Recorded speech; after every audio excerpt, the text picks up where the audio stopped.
perguntas e respostas no vídeo de hoje. E a dúvida veio lá do Instagram. Vamos lá ver qual que é a dúvida de hoje.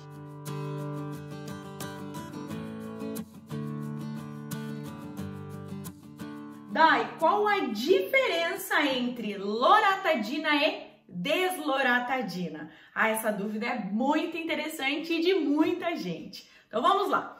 Muitos não sabem, mas o que acontece? Quando nós ingerimos a loratadina, uma grande parte dessa droga acaba sendo metabolizado pelo nosso corpo em desloratadina. E isso acontece porque a desloratadina ela é um metabólico ativo da loratadina. Essas duas drogas são antihistamínicos e também são de segunda geração.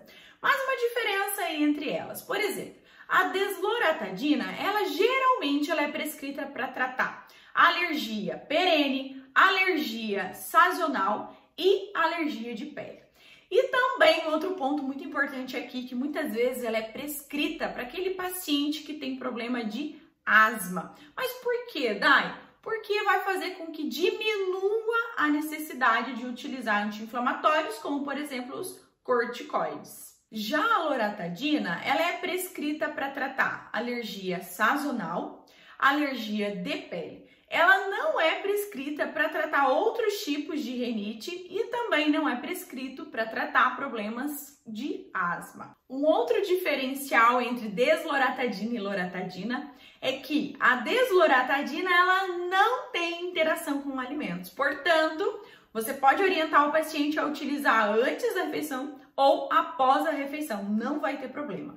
Já a loratadina, essa sim deve ser utilizado 1 hora antes das refeições. Isso porque ela tem interação com um alimento. Se o paciente tomar após a refeição, vai acabar diminuindo aí a absorção.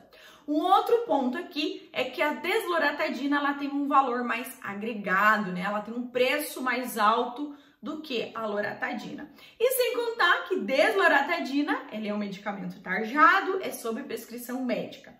Já a loratadina, ele é um MIP. Isso quer dizer que nós, farmacêuticos, podemos fazer uma indicação farmacêutica ou uma prescrição desse medicamento, caso for a necessidade do nosso paciente. É óbvio que a gente precisa fazer aí uma entrevista, né, uma anamnese com esse paciente e verificar a real necessidade dele utilizar esse medicamento. E vamos lá para a próxima pergunta de hoje.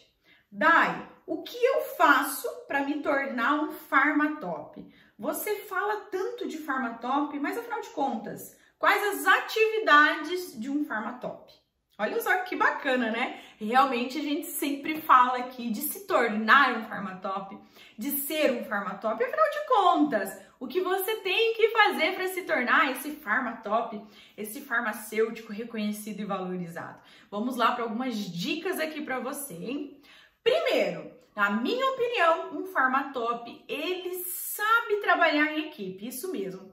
Ele sabe identificar o perfil de cada pessoa e ele respeita o perfil de cada pessoa. Olha só, nós somos mais de 7 bilhões de pessoas nesse mundo, um diferente do outro. Então, a gente precisa sim saber lidar com outras pessoas, entender, respeitar o jeitinho de cada um, né? Um outro ponto para você que quer se tornar um farmatop é o quê? Ter perfil de liderança. Mas, Dai, eu não nasci para isso não. Eu não nasci para ser gerente, eu nem quero ser gerente.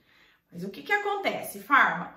Uma das atribuições de um farmacêutico é ser líder, não é mesmo? Você está o tempo todo tomando decisões, você tem que tomar decisões. E é por isso que eu falo tanto de ser um farmacêutico seguro, não é mesmo? E tem um outro ponto aqui, né? Nós, muitas vezes, nós não nascemos de um jeito, né? E você não nasce com um perfil de liderança, mas você pode sim desenvolver essa habilidade. Olha só, eu não sabia fazer vídeos. Eu não sabia, não tinha nem ideia como é que fazia isso. Pega lá atrás os meus primeiros vídeos. Meu Deus, você vai falar, o que é isso? Hoje eu ainda busco desenvolvimento, né? Eu tive que aprender a gravar vídeos, eu tive que fazer cursos para melhorar a minha oratória, eu tive que assistir muito conteúdo para eu aprender, para eu me desenvolver, para eu melhorar essa parte, né? Então é assim, se você não tem um perfil de liderança, você pode sim desenvolver essa habilidade. E eu tenho certeza que só vai contribuir com você. Terceira dica aqui, já que a gente está falando de equipe, de perfil de liderança, é você ter comunicação e postura assertiva. Não é comunicação passiva, que a pessoa fala para baixo, tem medo de falar, tem vergonha. Não é postura agressiva, porque eu sou desse jeito. Se você gostou, gostou. Se não gostou, problema seu. Não é desse jeito, mas é uma postura assertiva.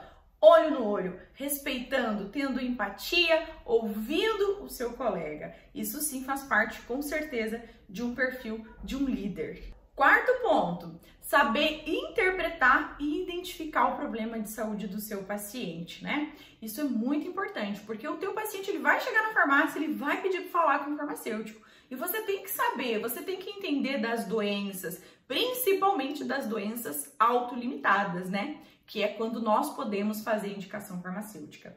E aqui já entra o quinto ponto, né? A quinta dica, que é você conhecer dos medicamentos. Para que serve o medicamento X? Como que é utilizado? Quais as orientações que eu devo repassar para o meu paciente referente a esse medicamento?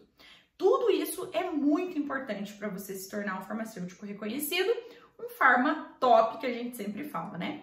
Mas tem mais, Dai? Sim, tem mais. Não acabou, tá? Sexto ponto, saber fazer orientações não farmacológicas. Gente, eu adoro essa parte, porque é isso que vai te diferenciar de um farmacêutico entregador de caixinhas. Você fazendo uma orientação não farmacológica, o seu paciente vai entender que você realmente está preocupado com ele. Isso é maravilhoso. Se você ainda não domina essa parte, ó, corre lá e estudar, que tenho certeza que você vai gostar disso, hein? E para finalizar aqui, a última habilidade muito importante de um farmatop é fazer vendas. Vendas, isso mesmo, gente. A farmácia é um estabelecimento de saúde? É, mas ela também é um comércio. E sim, tem como você unir as duas coisas. Você trabalhar com vendas e pensando no seu paciente. Isso é possível, eu garanto para você. E como você vai fazer isso? Fazendo vendas adicionais relacionadas, né, com o que realmente o seu paciente precisa e não ficar oferecendo para ele produtos sem necessidade. Então aqui, ó, umas dicas para você se tornar um farmatop. Agora você sabe todos os pontos que você precisa se desenvolver. Para agora e anota os seus pontos fortes e quais os pontos que você precisa melhorar. E bora lá entrar em ação, usar aquele método lá, né, inovador que eu contei para você. Sabe qual que é esse método? Se você sabe, comenta aqui embaixo para mim nos comentários. Terceira pergunta de hoje do Dai Responde. Dai, o farmacêutico é responsável por todos os produtos que vencem na farmácia ou somente os medicamentos? Olha só que interessante, né, gente? Bom, isso aqui você deve alinhar com a sua equipe, tá? Você precisa alinhar com o seu gestor, com o seu líder. Quem vai ser o responsável pelos medicamentos? Quem vai ser responsável pelo genérico, pelo referência? O atendente Y vai cuidar da perfumaria. O atendente X vai cuidar do genérico. E aí, essa pessoa, ela é responsável por cuidar da validade, da limpeza e também do balanço. Falar nisso, faz balanço aí na farmácia semanalmente? Faz, né? Isso é importante, né? Principalmente dos medicamentos controlados. E aí o farmacêutico geralmente ele fica com a parte de controlados. Depois que venceu esse produto, né? É claro que você, fazendo o balanço, você precisa aí ter critérios, né? Não sei como que fica melhor para você fazer, mas geralmente, coloca uma etiqueta para diferenciar um produto que vai vencer daqui 3 meses. Uma etiqueta vermelha para diferenciar um produto que vai vencer daqui 30 dias e fazer como for melhor aí para você. E então, depois que venceu esse produto, aí sim é responsabilidade do farmacêutico. Como que funciona o gerenciamento de resíduos no seu estado, no seu município? Isso também diferencia, tá? Você, farma, precisa verificar tudo isso e você é responsável por isso, tá? Se esse medicamento é controlado, por exemplo, eu preciso levar na vigilância sanitária para dar baixa, para depois encaminhar esse produto lá para o incineramento, para o recolhimento, para a empresa responsável que vai recolher esse produto. Próxima pergunta. Dai, para entrega domiciliar de controlados e antibiótico, é só com a receita em mãos? Olha só, referente aos medicamentos da portaria 344, nós não poderíamos fazer entrega domiciliar, tá? Mas no novo cenário que nós estamos vivendo, temos aí uma nova resolução, que é a resolução 357, que ela permite que seja feita, então, essa entrega domiciliar. Mas, muita atenção aqui, hein, para 2 pontos. Primeiro, se a sua farmácia optar por fazer essa entrega domiciliar, a farmácia ela precisa ter um formulário de registro para estar ali, então, registrando todas as entregas, para ter um controle, um monitoramento dessa entrega, tá? Um outro ponto é que, antes de fazer a dispensação, o farmacêutico ele precisa conferir esse receituário, a notificação de receita ou receituário de controle especial ou receita comum, dependendo do caso, do estado onde você mora. Enfim, então, você vai precisar pegar essa receita na casa do teu paciente, verificar, fazer a conferência e só depois fazer, então, a entrega desse medicamento.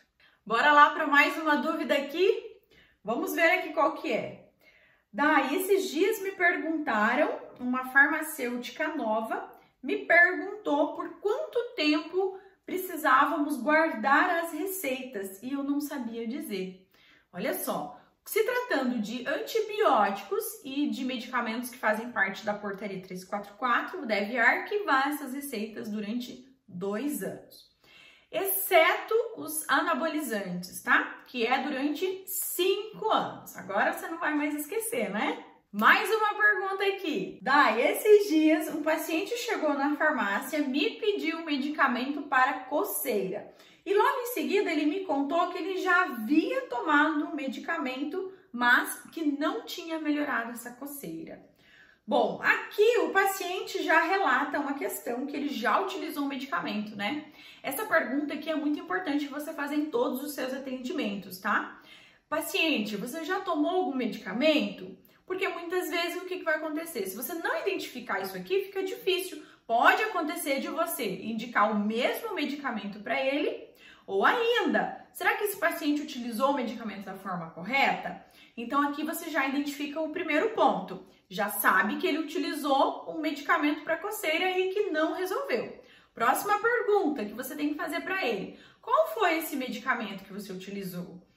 Foi medicamento X. Como você utilizou esse medicamento? Será que ele utilizou da forma correta? Então são algumas perguntas aqui que de cara para qualquer tipo de atendimento você pode fazer. Aqui nesse caso específico, sabendo que o paciente utilizou um medicamento já para coceira, provavelmente foi um anti-histamínico, e não teve melhora, eu já desconfio de uma escabiose. Mas é claro, precisamos saber fazer outras perguntas para então realmente tentar, pelo menos entender se é uma possível escabiose. 2 perguntinhas-chave aqui, ó. Além dessa coceira, o paciente possui lesões? Identifica aí a resposta dele, né? Segunda pergunta-chave. Essa coceira, ela é mais intensa à noite? Aqui, ó, você já vai conseguir identificar provavelmente provavelmente será uma escabiose. Pra gente ter certeza se o paciente precisa passar pelo médico, fazer exames e verificar se realmente é uma escabiose ou não, né? E aí o médico vai fazer a prescrição desse medicamento. Geralmente os medicamentos utilizados para tratar a escabiose é sob prescrição médica e esse assunto fica, ó, para outro dia. Bom, se você gostou aqui desse vídeo, você já sabe o que tem que fazer, né, farma? Me dá um like aí, ó, para eu saber que você tá gostando desse conteúdo, porque é muito importante para mim. Mas é muito importante mesmo, você não tem ideia o quanto é importante eu saber que esse conteúdo está sendo relevante para você. Então, se eu te ajudei aqui de alguma forma, me dá um like. Se você ficou com dúvida de alguma coisa que eu falei aqui, deixa o seu comentário, porque dessa forma, além de eu te ajudar, o YouTube também vai entender que esse conteúdo é relevante para você e ele pode mostrar para outros farmacêuticos e assim outros farmacêuticos serão Pharma Top, assim como você. Um beijão e até o próximo vídeo.